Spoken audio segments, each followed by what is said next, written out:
Hello అండి, welcome to Sri Sai foods. ఈరోజు బూడిద గుమ్మడికాయ హల్వా చేస్తున్నాను. బూడిద గుమ్మడికాయని కట్ చేసుకోవాలి. ఫస్ట్ కట్ చేసుకుని 4 భాగాలుగా కట్ చేసుకోవాలి. ఫస్ట్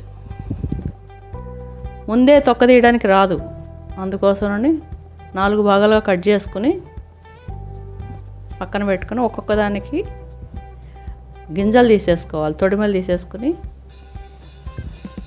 లోపల ఉన్నటువంటి గింజలు కూడా తీసేసుకోవాలి. దీనికి నీరు బాగా ఉంటుంది. ఇది ఆరోగ్యానికి కూడా చాలా మంచిది, చలవ చేస్తుంది కూడా. ఇది ఇలా లోపల ఉన్నటువంటి గింజలన్నీ తీసేసుకోవాలి. తీసేసుకుని మనం చెక్కు తీసుకునే పీలర్ తోటి తొక్క తీసేసుకోవాలి మొత్తం నీట్గా.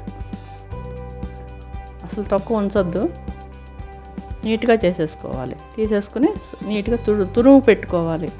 మిక్సీ పట్టద్దు, తురుముతేనే బాగుంటుంది. స్టవ్ ఆన్ చేసుకుని బాండీ పెట్టుకుని ఆ వాటర్ దాంట్లో తురిమిన తర్వాత దాంట్లో నీళ్లు కూడా ఉంటాయి, ఆ నీళ్ళతో సహా వేసేసేయాలి. దాంట్లో బాండీలో వేసేసుకుని ఆ నీరు ఇనుకుపోయేదాకా ఉడికించుకోవాలి. ముందే పంచదార వేసేస్తే దాంతోపాటు ఆ తురుము ఉడకదు. అందుకోసమని ముందుగానే ఆ నీరు ఇంకిపోయేదాకా ఉడికించుకోవాలి. మధ్య మధ్యలో కలుపుకుంటూ మూత తీసి కలుపుకుంటూ నీళ్ళు ఇనికిపోయేదాకా ఉడికించుకోవాలి.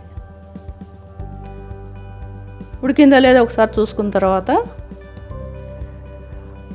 తురుము ఎంతైతే ఉందో దానికి 3/4 వంతు పంచదార వేసుకోవాలి.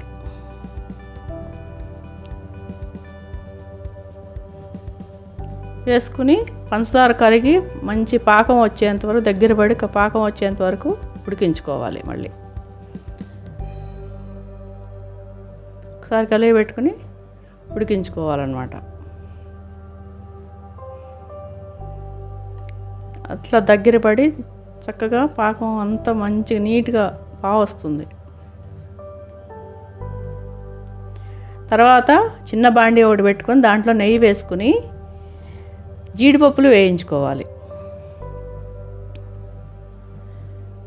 ఈ సమ్మర్లో ఇది చాలా చలవ చేస్తుంది, ఆరోగ్యానికి కూడా చాలా మంచిది.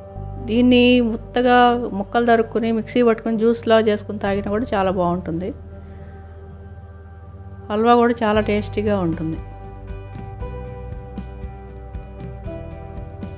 దోరగా వేయించుకుని జీడిపప్పులని దోరగా ఈ విధంగా వేయించుకొని స్టవ్ ఆఫ్ చేసేయాలి.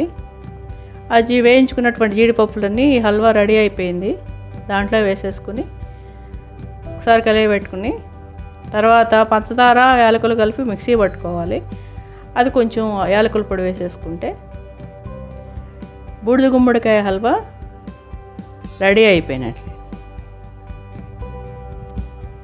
ఇది చాలా రుచిగా ఉంటుంది, ఆరోగ్యానికి చాలా మంచిది. ఈ విధంగా చేసుకోవాలండి, చాలా బాగుంటుంది.